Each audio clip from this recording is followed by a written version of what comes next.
Hello guys, welcome back to my channel Puja লাইফস্টাইলে সবাইকে welcome. তো আজকে আমি বানাবো আমাদের দুপুরের খাওয়ার মাছের ঝোল ভাত। তো মাছের ঝোলটা কেমনভাবে করি সেটাই তোমাদের সাথে শেয়ার করব। তো ফার্স্টে তো দেখিয়ে দিলাম, আদা রসুন ছাড়ানো আছে, পেঁয়াজ কেটে রেখেছি, কাঁচা লঙ্কা তোমাদেরকে দেখিয়ে দিলাম। তো মাছটা ধুয়ে নিয়ে আসার পর মাছটা ভেজে নিচ্ছি হালকা করে। তো হালকা করে ভেজে নেওয়ার পর তারপরে তরকারিটা বসাবো। তো তোমরা সবাই কেমন আছো আর কে কোথা থেকে ভিডিওটা দেখছো কমেন্টে বলো। তো এইদিকে আমার পেঁয়াজ কাটা হয়ে গেছে, কাঁচা লঙ্কাও কেটে নিয়েছি, আদা রসুন একসাথে বেটে নিয়েছি। এদিকে আলুও আমার সেদ্ধ হয়ে গেছে। ওদিকে টমেটোও কেটে রেখে দিয়েছি। তো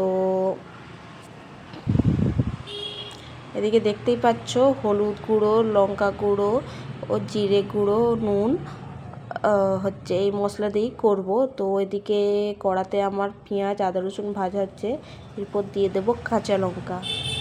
তো কাঁচা লঙ্কা দেওয়ার পর কিছুটা নেড়ে নেব।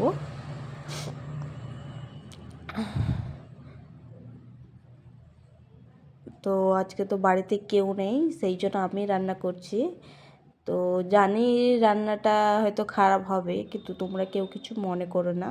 মানুষ মাত্রই খারাপ হতে পারে, আবার খারাপ হতে হতে আবার ভালো হবে। তো তো অল্প ভাজা হওয়ার পর এবার দিয়ে দেব হলুদ গুঁড়ো দিয়ে দিলাম। দেওয়ার পর একটু নেড়ে নেব, নাড়তে নাড়তে তারপর দিয়ে দেব লঙ্কা গুঁড়ো। লঙ্কা গুঁড়ো দেওয়ার পর আর একটু নেড়ে নেব, ভালো করে নেড়ে নিয়ে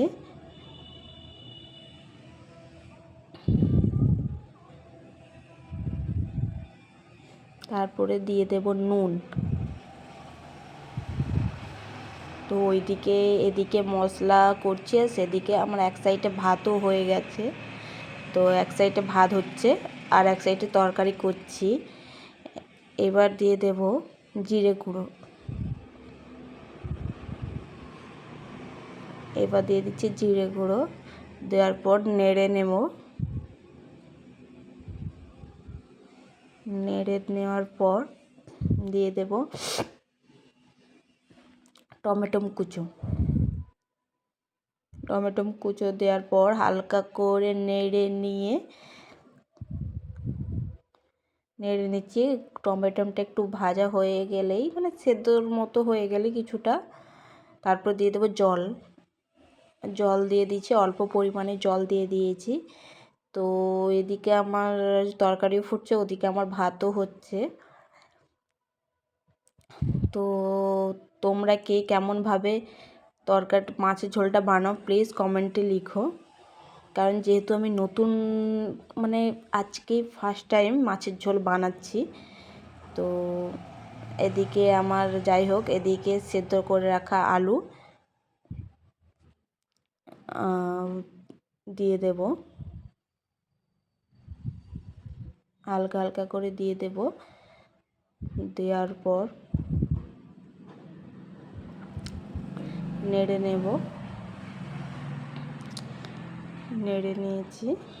আলুটা সেদ্ধ হয়েছে কিনা সেটাই দেখছি, সেদ্ধ হয়ে গেছে, তবুও মাঝে মধ্যে একটা দুটো সেদ্ধ হয়নি, সেটা কেন জানি না, সেটাই দেখে নিচ্ছি সব সিদ্ধ হয়ে গেছে কিনা। তো তোমরাও কি সবাই এইভাবেই মাছের ঝোল বানাও, না আরও অন্য কোনো মশলা দিয়ে বানাও, সেটাও বলবে আমায়। কারণ তোমাদের কাছ থেকেই তো জানবো, কারণ আমি অনেক কিছুই জানি না, যেটা জানি সেটা তোমাদেরকে দেখাচ্ছি। আর তোমরা যেগুলো জানো সেটাও কমেন্টে বলো, কারণ আরও নতুন নতুন রান্না শিখবো তাহলে তোমাদের কাছ থেকে। তো এবার জল ঢেলে দিয়েছি, দেওয়ার পর একটু হালকা করে চাপা দিয়ে দেব। তো যাই হোক, আমাদের তো আর ননস্টিকে করা নেই, আমাদের এমনিই নর্মাল করা, গরিব মানুষ বুঝতেই পারছো তোমরা। তো এদিকে আমার তরকারি ফুটে গেছে, এবার দিয়ে দেব মাছ। তো মাছটা দেওয়া হয়ে গেলে আমার হয়ে যাবে কমপ্লিট। তো ভিডিওটা ভালো লাগলে লাইক, কমেন্ট, শেয়ার করো ও চ্যানেলটা সাবস্ক্রাইব করো।